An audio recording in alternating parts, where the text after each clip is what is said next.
ونعوذ بالله من شرور أنفسنا وسيئات أعمالنا من يهده الله فلا مضل له ومن يضلله فلا هادي له أشهد أن لا إله إلا الله وحده لا شريك له وأشهد أن محمدا عبده ورسوله اللهم صل وسلم على نبينا محمد وعلى آله وصحابته ومن تبعهم بإحسان إلى يوم الدين أما بعد. Ikhwani fi din a'azzakumullah. Insyaallah pada malam hari ini, malam Ahad, ya, dan di setiap malam Ahad ke depan insyaallah kita akan mengkaji kitab Bulughul Maram yang ditulis oleh Al-Imam Al-Hafidh Ibnu Hajar Al-Asqalani rahimahullahu ta'ala. Beliau adalah ya Syekhul Islam Al-Hafidh Shihabuddin Abul Fadl Ahmad bin Ali Al-Kinani Al-Asqalani Al-Asl Al-Misri Al-Maulad Al-Qahiri Ad-Dar Al-Syahir Bibni Hajar. Beliau adalah Syekhul Islam, ya syekhnya Islam, orang berilmunya Islam. Al-Hafidh, ya seorang hafidh. Shihabuddin Abul Fadl Ahmad bin Ali Al-Kinani Al-Asqalani. Ini nama dan nasab beliau. Al-Asqalani ini adalah asalnya beliau. Itu salah satu tempat yang ada di Palestina. Dan beliau dilahirkan di Mesir, ya, tepatnya adalah di Al-Qahirah atau di Kairo. Dan beliau masyhur dengan namanya Ibnu Hajar. Dan Ibnu Hajar ini adalah laqab yang juga dimiliki oleh sebagian ya orang tua dari Al-Imam Ibnu Hajar rahimahullah. Beliau dilahirkan pada bulan Sya'ban.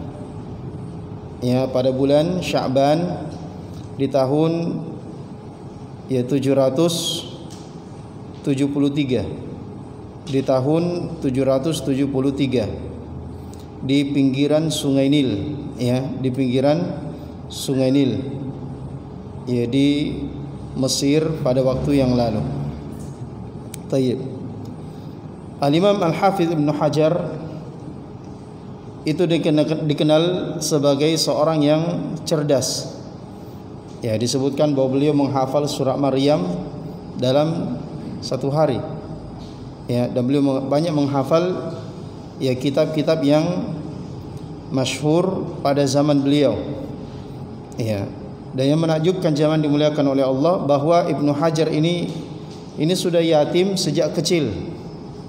Ya, jadi 4 tahun setelah lahirnya beliau, ya ketika berumur 4 tahun kurang lebih bapaknya meninggal dan ibunya meninggal sebelumnya.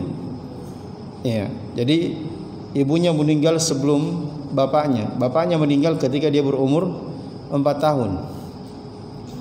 Ya, ini hebatnya.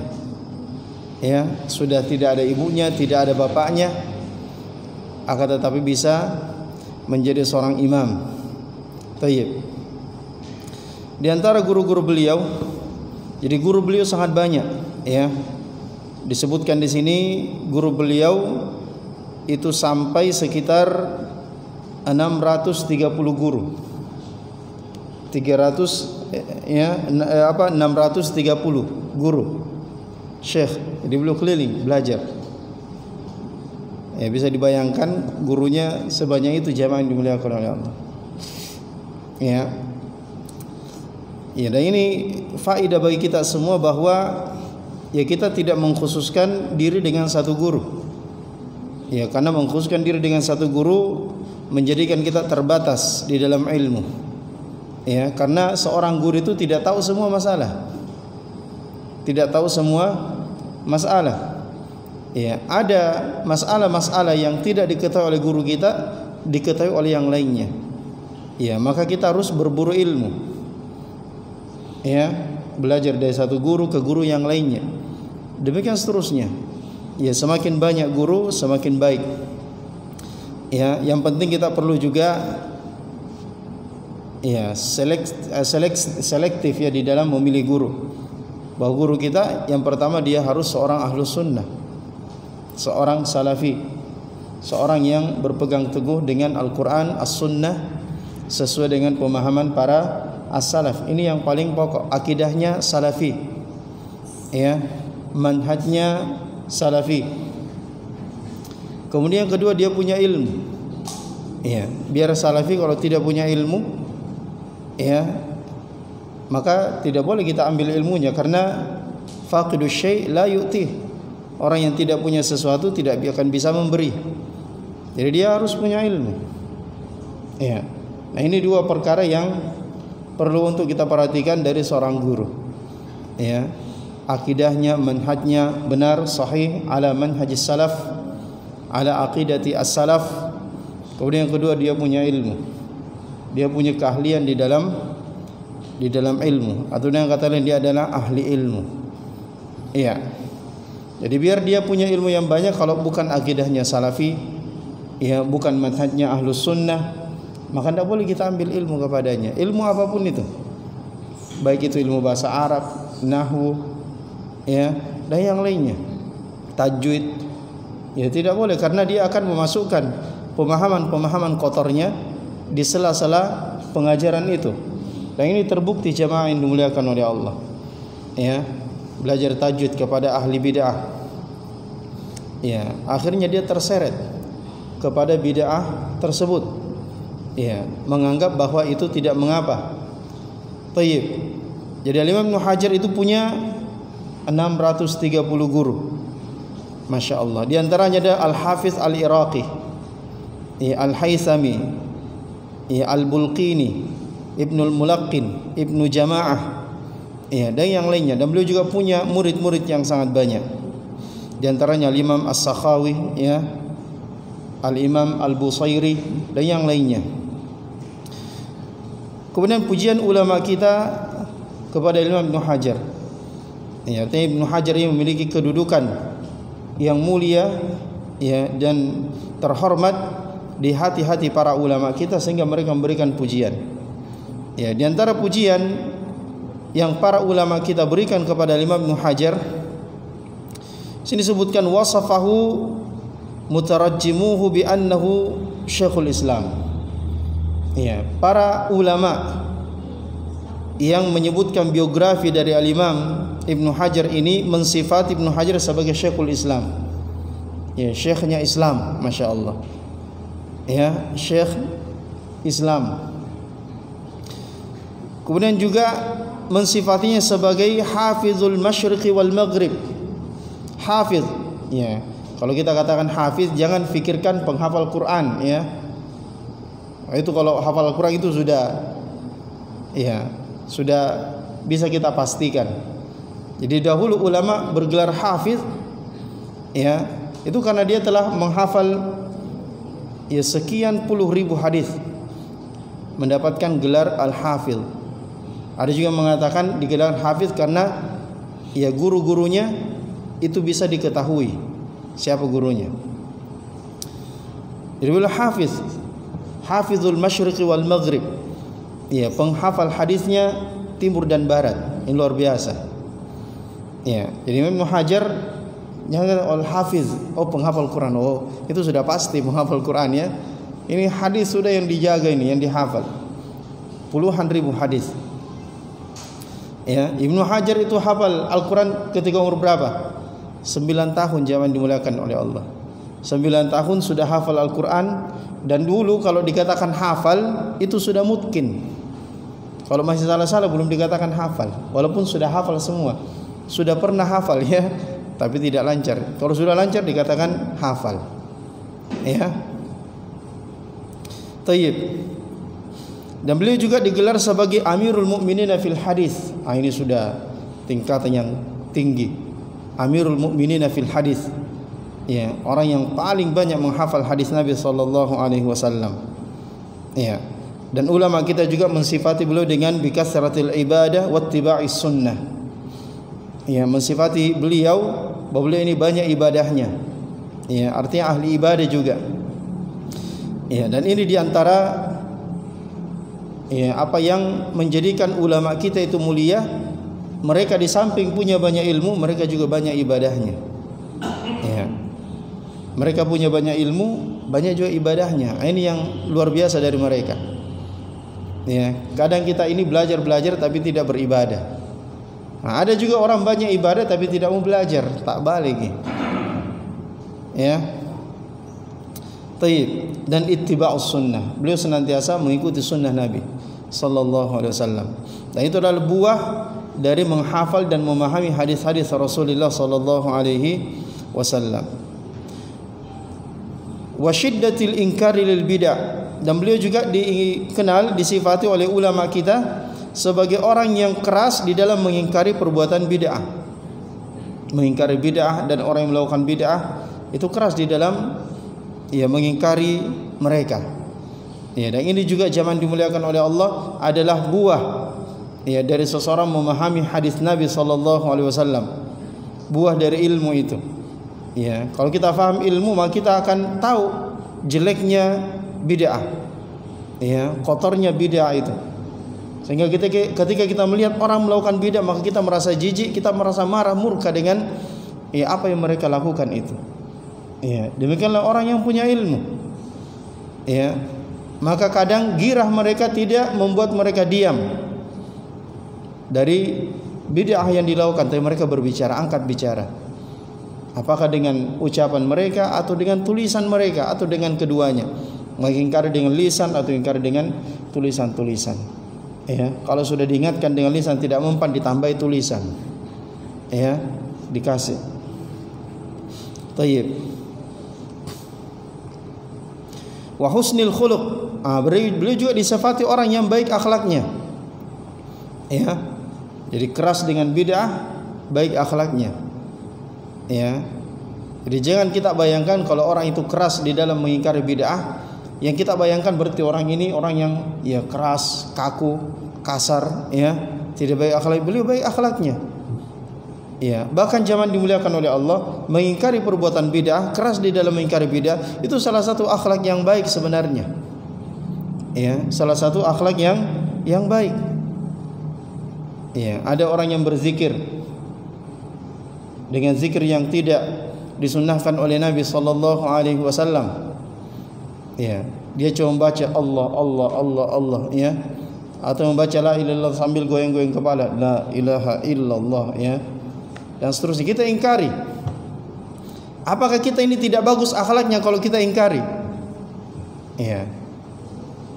Kalau orang yang doyan dengan bid'ah tentu akan mengatakan ini tidak bagus akhlaknya ini. Ya, tapi kalau orang faham ini tidak diperintahkan oleh Nabi, ini bukan sunnah Nabi, ini adalah perkara yang tidak pernah dilakukan Nabi, tidak pernah dicontohkan, bid'ah. Ya. Ya, orang yang faham tentu akan mengatakan, oh bagusnya atau orang ini, karena mengingkari sesuatu yang tidak pernah dicontohkan oleh Nabi. Jadi sebenarnya akhlak yang bagus itu kalau kita mengingkari bid'ah, karena ini nasihat kepada orang yang berbuat bid'ah. Ya, nasihat kepada umat supaya umat ini tahu bahwa ini tidak disyariatkan. Ini tidak dicontohkan oleh Nabi, maka kita tidak boleh mengerjakan. Ya. Kalau semua orang diam, tidak mau mengingkari bid'ah, maka orang tidak akan tahu, tidak ada ya, apa istilahnya, tidak ada timbangan ketika mereka ingin menghukumi sesuatu, tidak ada timbangan. Ketika semua orang diam terhadap bid'ah, maka orang-orang akan menyangka bahwa berarti ini boleh. Ini boleh, kenapa? Karena tidak ada yang mengingkari. Ya. Tidak ada yang mengingkari, berarti adalah boleh, ijma', kesepakatan ulama.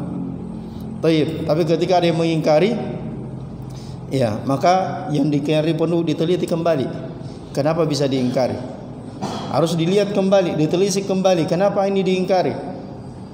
Ya, oh ternyata ini tidak ada sunnahnya.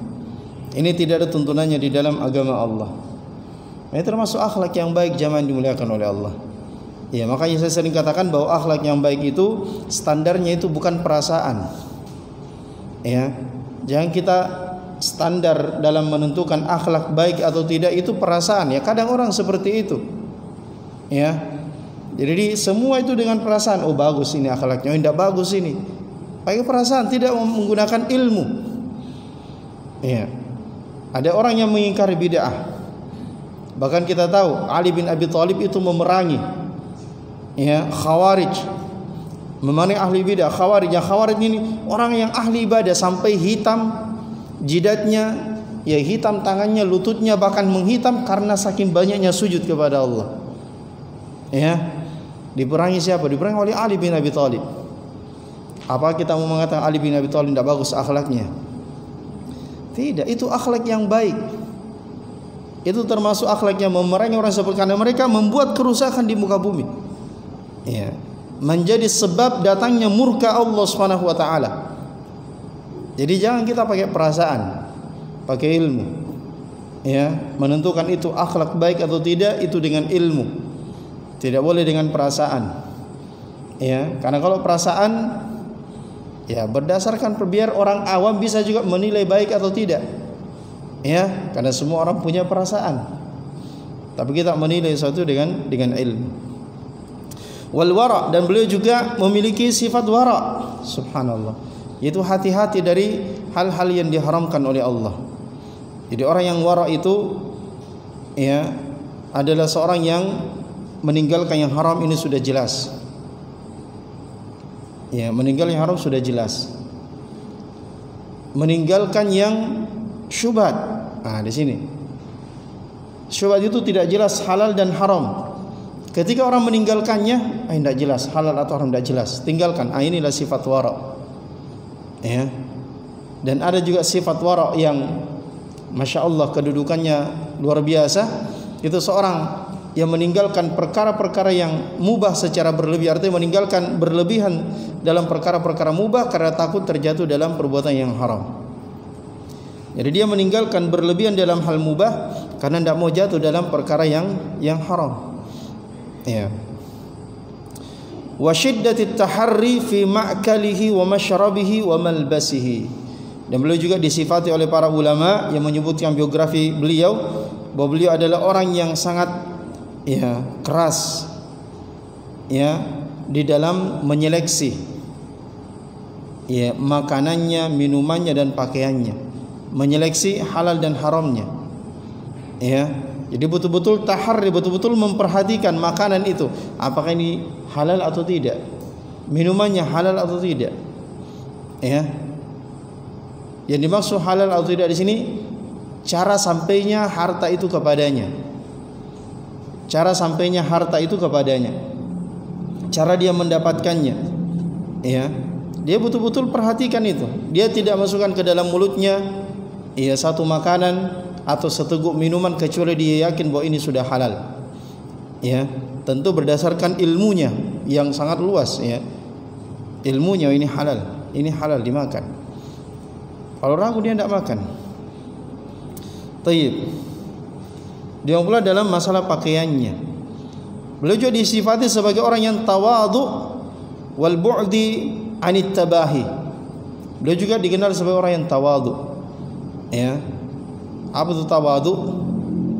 Kita biasa artikan tawadhu rendah hati. Bukan rendah diri. Rendah diri itu tidak boleh. Seorang mukmin itu harus punya izzah. Izzah. Walillahil izzatu walirrasuli walil mu'minin. Jadi jangan kita rendah diri sebagai seorang muslim, rendah diri sebagai seorang penuntut ilmu. Dia merasa malu, minder kalau orang lihat dia menuntut ilmu. Wah, Masya Allah, ini menghinakan diri seperti ini. Dia merasa minder, malu kalau orang-orang lihat dia bawa Al-Quran, baca Al-Quran, dia minder, maka Al-Qurannya sembunyi. Jadi dia minder kalau disifati, ditahu orang sebagai orang yang perhatian dengan agama. Jadi tidak boleh kita rendah diri. Kita harus punya izzah, mulia sebagai penuntut ilmu, sebagai seorang muslim khususnya. Tidak boleh kita minder. Kita harus punya izzah. Yang dianjurkan itu rendah hati, tawadhu. Tawadhu itu adalah dia tidak pernah merasa lebih baik dari orang lain. Itu tidak pernah merasa lebih baik dari orang lain. Dan ini sifat yang susah. Kenapa? Karena kita itu manusia tabiatnya ya selalu mau diunggulkan dari yang lain, selalu mau dilebihkan dari yang lain. Ya, kalau dipuji senang, kalau dicela merah mukanya. Ya, itu tabiatnya manusia. Tapi ketika seorang melatih dirinya untuk tawadhu, ya maka ini yang susah. Karena dia harus melawan tabiat asalnya sebagai seorang manusia. Ya, rendah hati. Dia tidak pernah merasa lebih baik dari orang lain. Dia tidak pernah merasa dia punya kelebihan keutamaan dari orang lain. Selalu menganggap orang lain itu lebih baik daripada dirinya. Subhanallah. Ya, ini yang susah. Ya, ini yang susah. Kita ini baru rajin puasa Kamis, sudah menganggap kita yang paling banyak puasanya. Ya, baru puasa Senin Kamis, sudah merasa dia yang terbaik sebagai ahli puasa. Ya, baru bangun sholat malam sudah merasa kayaknya saya saja yang bangun ini, yang lain tidur. Ya, tayyib. Jadi rendah hati. Ini sifat beliau juga, rendah hati.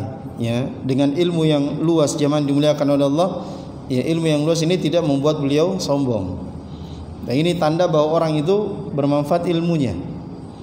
Ya, seperti kata pepatah, makin berisi makin merunduk. Ya, padi seperti itu. Tambah banyak isinya, tambah berkualitas isinya, tambah dia merunduk. Masya Allah. Nah, ini ilmu yang bermanfaat. Ya, kalau ilmu membuat kita sombong, ini musibah. Ya, musibah besar. Ilmu membuat kita lebih baik dari orang lain. Baru kita hafal setengahnya hadis arba'in, sudah merasa Syekhul Islam dipindrang. Pada baru menghafal separuhnya arba'in. Ya, orang ini tidak tahu kalau dia sudah hafal Sahih Bukhari, kira-kira bagaimana? Ya, baru setengahnya arba'in dihafal, sudah merasa Syekhul Islam dipindrang. Ya, yang parah lagi kalau baru innamal a'malu binniyat, hadis pertama yang dihafal sudah merasa Syekhul Islam. Ya, bagaimana kalau dia hafal Sahih Bukhari? Kita tidak bisa bayangkan ya orang seperti itu. Tayyib. Jadi beliau ilmu yang luas tidak membuat beliau sombong, tapi beliau tawadhu. Ya, wal bu'di 'anit tabahi, dan beliau jauh dari sifat berbangga. Ya, jauh dari sifat berbangga. Dan ini buah tawadhunya beliau. Orang yang tawadhu tidak suka berbangga. Ya, dengan apapun jamaah yang dimuliakan oleh Allah. Ya, berbangga dengan dunia atau berbangga dengan agama. Ya, jadi kita tidak boleh berbangga dengan agama yang kita miliki. Artinya kita merasa lebih unggul dari orang lain karena agama yang kita punya, karena ilmu yang kita punya, tidak boleh. Ya, sebagaimana kita juga tidak boleh berbangga dengan harta yang kita miliki. Ya, karena kita sudah punya banyak harta, akhirnya orang yang sedikit hartanya kita pandang enteng. Ya, apa tahu kau? Ya, siapa kau? Ya, kamu tidak punya mobil. Ya, saya punya Fortuner 3. Tayyib. Jadi tidak boleh kita berbangga dengan itu, diharamkan. Berbangga dengan dunia. Ya, berbangga yang membuat dia meremehkan orang lain. Ya. Jadi ini buah tawadhunya, beliau tidak berbangga, jauh dari berbangga-bangga. Wa hifdzil lisan, dan beliau juga disifati oleh para ulama sebagai orang yang menjaga lisannya. Ya, ini perhatikan ini sifat-sifat beliau ini.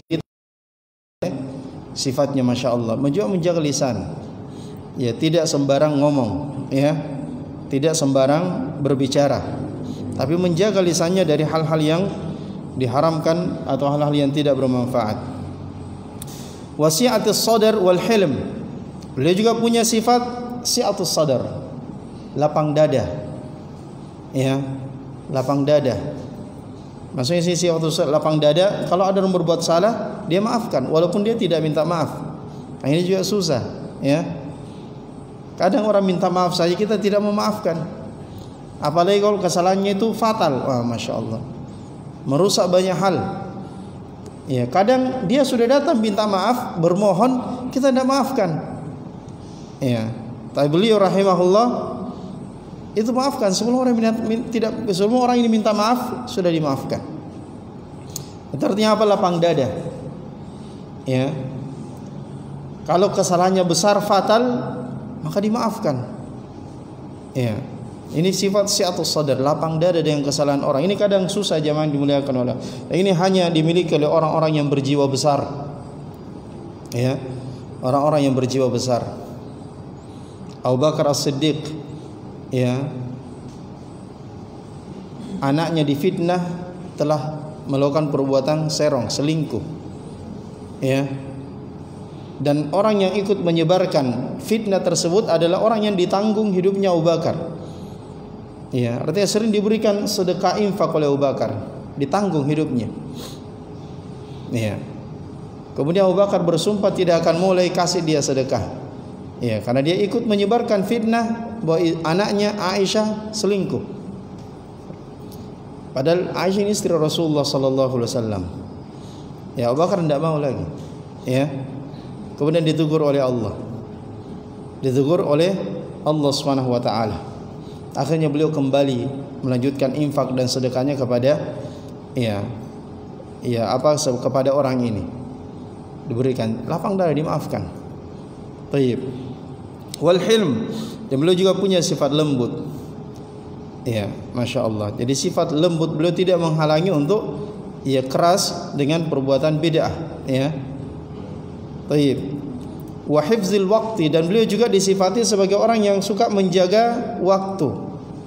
Ya, menjaga waktu agar tidak terbuang dalam perkara-perkara yang sia-sia, apalagi yang haram. Ya, dijaga waktunya agar waktu ini bermanfaat. Ya, kata orang, ya, time is money, ya. Waktu itu uang. Ya, waktu itu uang, tapi waktu itu adalah sesuatu yang sangat berharga. Yang dengannya kita bisa mendapatkan kemuliaan di sisi Allah Subhanahu wa taala. Ya. Wal badli was sakha, dan beliau juga dikenal sebagai seorang yang suka memberi dan dermawan. Masya Allah, ini sifat-sifat yang sangat mulia, zaman dimuliakan oleh Allah, terkumpul pada imam kita hari ini, yaitu Imam Ibnu Hajar rahimahullahu taala.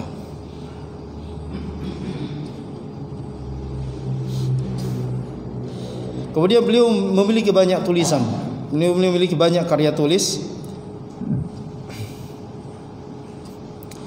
Ya, diperkirakan itu sekitar 300 karya tulis. Jadi memiliki sekitar 300 judul karya tulis. Ya. Dan yang paling besar dari karya tulis beliau adalah kitab Fathul Bari. Kitab Fathul Bari ini syarahnya Sahih Bukhari. Ya, dan Fathul Bari ini dianggap sebagai kitab syarah Sahih Bukhari yang paling baik. Ya, sehingga ada yang mengatakan, ya, kalau kau sudah baca Fathul Bari, tidak usah baca yang lain. Ya, la hijrata ba'dal fat. Tidak ada hijrah setelah fat, maksudnya Fathul Bari. Ya. Ini ada ulama yang mengangkat hadis ini dan memaksudkan kepada kitab Fathul Bari. Bahwa kalau kau sudah baca kitab Fathul Bari, syarah Sahih Bukhari, tidak perlu lagi kau baca syarah-syarah yang lainnya dari Sahih Bukhari. Itu sudah ada semua di Fathul Bari. Ya, dan memang pembahasannya sangat luas, jemaah dimuliakan oleh Allah, luar biasa.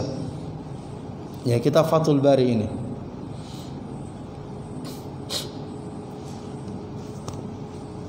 Kemudian beliau juga punya kitab Tahzibut Tahzib dan Taqribnya, Taqribut Tahzib. Jadi Tahzibut Tahzib dan Taqribut Tahzib. Ini kitab yang berbicara tentang nama-nama perawi hadis. Misalnya Fulan bin Fulan ini orangnya thiqah. Ya, Fulan bin Fulan ini orangnya dhaif. Ya, dan seterusnya. Ini salah satu kitab rujukan ya dalam ilmu hadis. Ya, kalau kita mau tahu hadis itu sahih atau tidak sahih, itu kembali kepada apa? Kembali kepada sanadnya. Orang-orang yang meriwayatkan hadis itu siapa? Dan untuk mengetahui orang-orang ini apakah riwayatnya diambil atau tidak, kita kembali kepada salah satu kitab Ibnu Hajar, yaitu Tahzibut Tahzib, atau mau ringkasannya Taqribut Tahzib. Ya, harus lihat ya, namanya siapa? Fulan bin Fulan. Oh, cari namanya Fulan bin Fulan di sini. Kan teratur mulai dari huruf alif, ya, ba, ta. Ya, misalnya namanya ini mulai dari huruf fa. Ya, maka cari huruf fa. Ya, insyaallah ketemu itu. Baca apa? Ya, rutbahnya, tingkatannya dalam ilmu periwayatan hadis apa? Apakah dia siqah? Kalau siqah, tentu hadisnya adalah hadis yang diterima, makbul. Ya. Tapi kalau siqah kemudian ada di antaranya yang dhaif, ya, yang lemah atau kazzab atau majhul, ya, maka berarti hadisnya lemah. Ya. Kalau kazzab, pendusta, berarti hadisnya maudhu. Ya. Hadisnya maudhu, palsu. Baik. Ini kitab beliau. Dan banyak lagi kitab-kitab yang lainnya zaman dimuliakan oleh Allah yang dimiliki oleh Imam Al-Asqalani rahimahullahu taala. Kemudian beliau wafat rahimahullah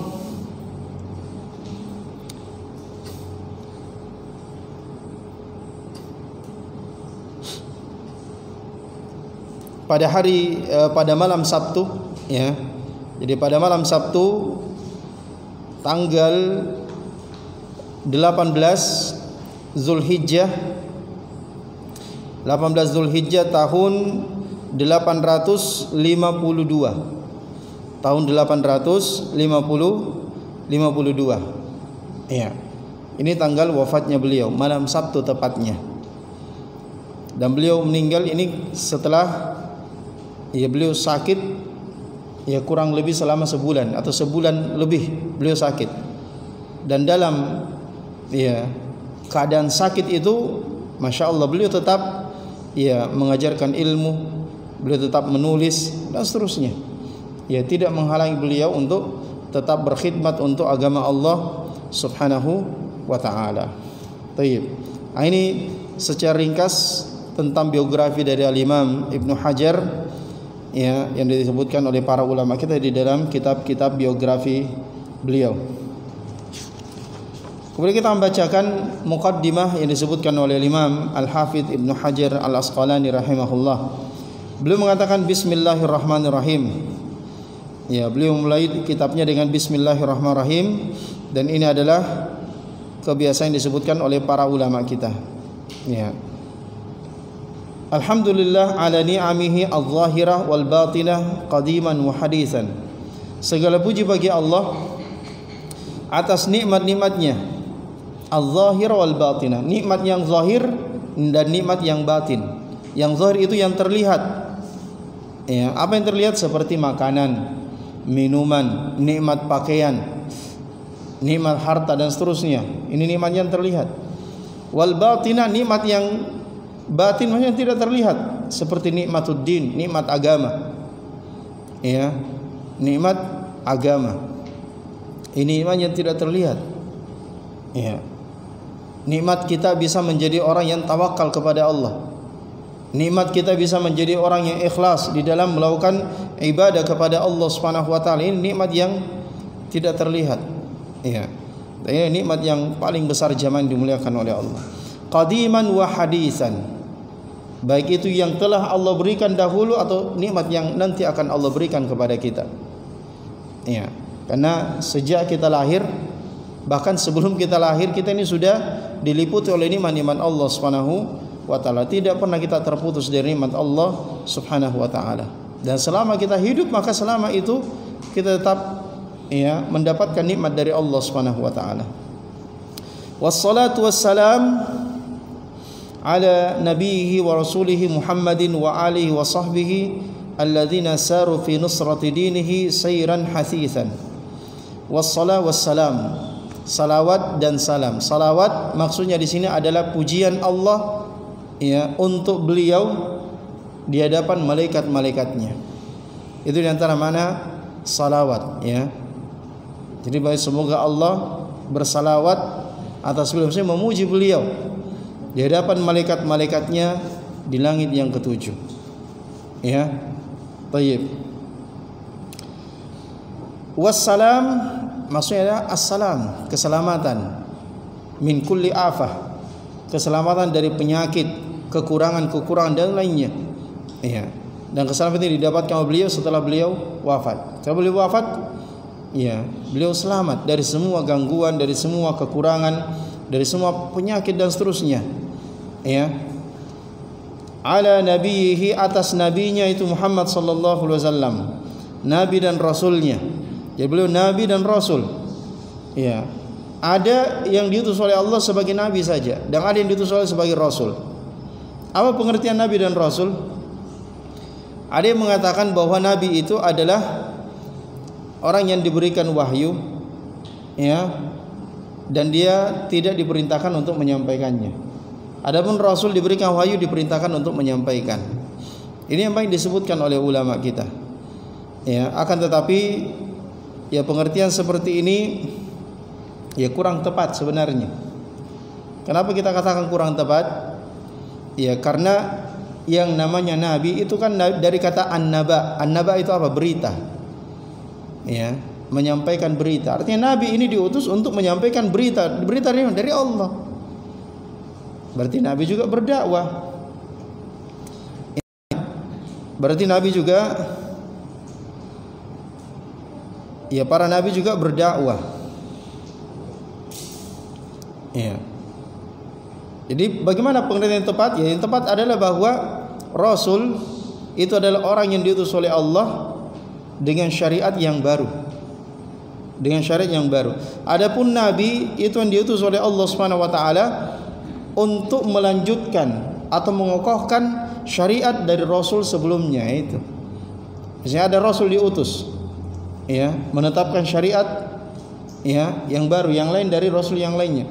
Kemudian setelah rasul diutus nabi datang. Nabi ini untuk mengokohkan dan mendakwahkan apa yang telah diajarkan oleh rasul sebelumnya. Itu. Ini juga disebutkan oleh sebagian ulama kita, ini dikuatkan. Ini yang sesuai dengan dalil-dalil. Wallahu a'lam. Muhammadin wa alihi adalah keluarga beliau sallallahu alaihi wasallam.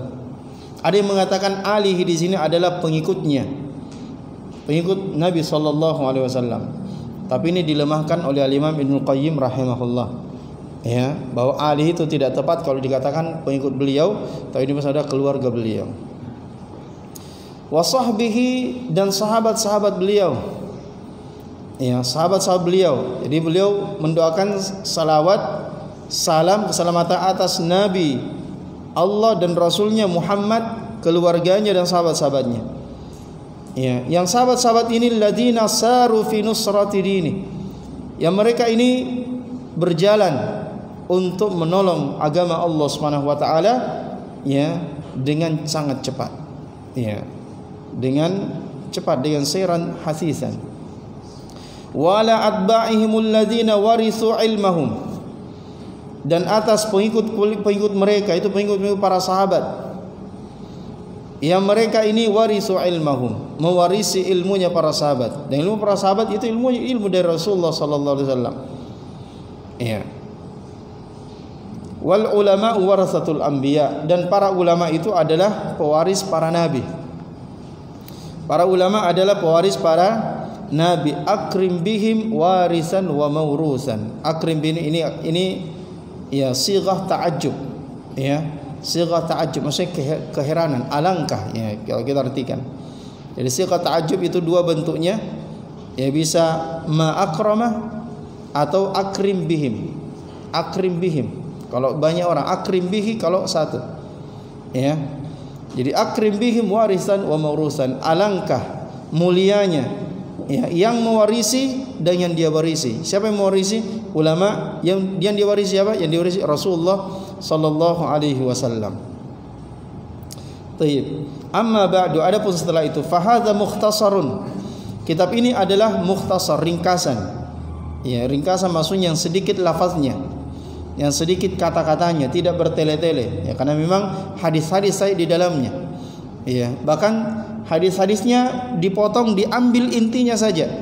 Ya, hadisnya dipotong, tidak diambil semua, diambil intinya saja supaya fokus kepada satu pembahasan. Ya, diambil intinya saja. Seperti hadis yang pertama, ya, itu kan dari hadis yang panjang tapi dipotong, diambil intinya, hanya untuk menjelaskan hukum air laut. Itu hadis yang pertama. Baik. Jadi mukhtasar yashtamilu ala usulil adillatil hadisiyah lil ahkam syar'iyyah. Ya, jadi kitab ini mukhtasar, ringkasan yang mencakup pokok-pokok dalil-dalil hadis. Yang mencakup pokok-pokok dalil-dalil hadis. Maksudnya kitab ini berisi hadis-hadis yang hadis-hadisnya merupakan hadis-hadis pokok, ya. Hadis-hadis pokok yang dari hadis ini bercabang hadis-hadis yang lainnya. Ini luar biasa kitab yang hadis yang dikumpulkan dalam kitab ini. Jadi dia hadis pokok, ya, dalam pembahasan tertentu, ya, dalam pembahasan tertentu. Jadi banyak hadis yang berbicara tentang satu hukum, ya, hadis ini, tapi hadis yang beliau pilih itu adalah hadis yang pokok, yang darinya bercabang hadis-hadis yang lainnya. Subhanallah. Ya. Lil ahkam syar'iyyah, untuk hukum-hukum syar'i, ya, hukum-hukum agama. Yang dimaksud hukum-hukum agama maksudnya halal kah dia, haram kah dia, mubah kah dia, ya, atau makruh kah dia, dan seterusnya dari hukum-hukum agama. Dan hukum agama ada berapa? Ya, haram, ya, wajib, kemudian sunnah, dan seterusnya. Harartu tahriran balighan, saya menyusun kitab ini, ya, dengan tahriran, dengan penyusunan yang balighan. Balighan maksudnya beliau kerahkan semua kemampuan beliau. Masya Allah.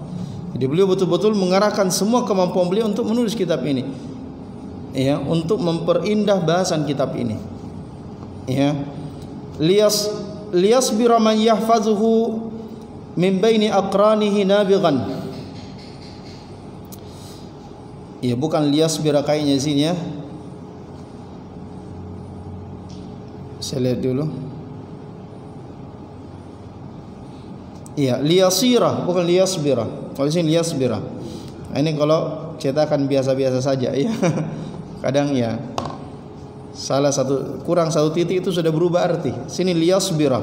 Liyasbira agar bisa bersabar, ya. Padahal di sini liyasira. Ini cetakan yang bagus yang di sini. Tapi harganya mahal, ya. Baik. Liyasira man yahfazuhu min baini aqrani nabighan, agar orang yang menghafalnya kitab ini, agar nantinya menghafal kitab ini itu bisa menjadi istimewa di antara teman-temannya. Ya, artinya bisa menjadi orang yang memiliki keistimewaan di antara teman-temannya karena menghafal hadis-hadis yang merupakan hadis-hadis pokok, ya, untuk menentukan hukum-hukum agama dalam masalah fikih, ya. Wa yasta'ina bihi at-talibu al-mubtadi', dan agar para penuntut ilmu yang masih pemula itu bisa tertolong dengan kitab ini, ya, dengan dia bisa mengetahui hukum dari hadis ini, ya. Wala yastaghni anhu ar-raghibu al-muntahi, ya, dan dengan tetap dicari dan dibutuhkan oleh orang-orang yang sudah, ya, sampai pada ilmu yang tinggi. Jadi walaupun dia sudah senior dalam hal ilmu, ya, bukan senior menuntut ilmu, ya, senior dalam hal ilmu, artinya sudah banyak ilmu. Karena ada orang yang senior dalam menuntut ilmu tapi ya begitu-begitu saja, ya. Tapi ada orang yang senior dalam hal ilmu, artinya sudah banyak ilmunya. Tapi walaupun dia masih, ya, belum berapa lama menuntut ilmu, tapi karena dia sungguh-sungguh, ya, dia menghafal, dia terus, ya, sungguh-sungguh, maka waktu yang singkat itu bisa, ya, menjadikan dia sebagai orang yang memiliki ilmu yang banyak. Jadi orang yang sudah banyak ilmunya tetap butuh dengan kitab ini. Jadi beliau tulis, ya, dengan cara seperti ini, ya, agar orang yang menghafalnya, ya, itu mudah dia hafal dan dia akan menjadi istimewa di antara teman-temannya. Kemudian, ya, orang yang pemula bisa tertolong dengan kitab ini, ya, dengannya dia bisa mengetahui hadis-hadis pokok di dalam, ya, satu bahasan atau masalah fikih, ya. Dan orang yang sudah lama belajar, sudah banyak ilmunya, itu tetap butuh dengan kitab ini juga. Wa qad bayyantu aqiba kulli haditsin min man akhrajahu minal a'immah. Dan saya menjelaskan di setiap akhir hadis. Jadi setiap beliau menyebutkan hadis, beliau sebutkan siapa imam-imam yang meriwayatkan hadis ini. Apakah Bukhari, Imam Ahmad kah, Abu Daud kah, dan seterusnya. Beliau jelaskan. Ya. Dan ini manfaat li iradati nushil ummah. Kepada beliau sampaikan perawi hadis, ya, siapa yang mengeluarkan hadis ini di akhir setiap hadis ini untuk memberikan nasihat kepada umat. Untuk memberikan nasihat kepada umat bahwa apa? Bahwa hadis ini disebutkan dalam kitab-kitab sunnah. Hadis ini benar adanya. Ya. Hadis ini benar karena disebut dalam kitab sunnah. Hadis ini sudah beredar di antara para ulama ahli hadis. Jadi kita sebutkan diriwayatkan Bukhari, Muslim, Abu Daud, An-Nasa'i, At-Tirmizi, berarti hadis ini sudah beredar, yang sudah pernah beredar. Artinya dikenal hadis ini. Ya, berbeda kalau ada hadis kita cari di Sahih Bukhari tidak dapat, Sahih Muslim tidak dapat. Ya, kitab Sunan tidak dapat, kitab Musnad tidak dapat. Dari mana hadis ini? Artinya hadis ini hadis yang aneh. Ya. La asla lahu, ya istilahnya. Tidak ada asalnya hadis ini. Karena dia tahu dari mana muncul. Ini biasa hadis buatan manusia. Ya. Dibuat-buat, ya. Tidak diambil dari satu referensi tapi dibuat-buat. Ya, dibuat-buat, tidak ada asalnya. Tidak ditahu siapa yang menyebarkan hadis ini, siapa yang meriwayatkan. Ini namanya la asla lahu. Ya. Dan ada orang dia memang sudah terkenal kalau hadis itu darinya, maka hadis tidak diterima. Ya, maka dia sebarkan hadis seakan-akan bukan dari dia. Akhirnya hadis ini tidak tahu dari mana asalnya. Mau jadi hadis la asla lahu, tidak ada asalnya. Ya, waktu sudah habisnya. Nanti kita lanjutkan. Kita cukupkan atau ada yang mau bertanya? Ya, bagus kalau ada pertanyaan mungkin.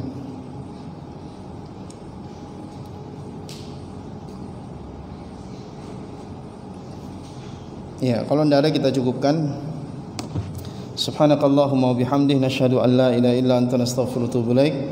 Wa sallallahu ala nabiyyina Muhammad wa akhiru da'wana alhamdulillahi rabbil alamin.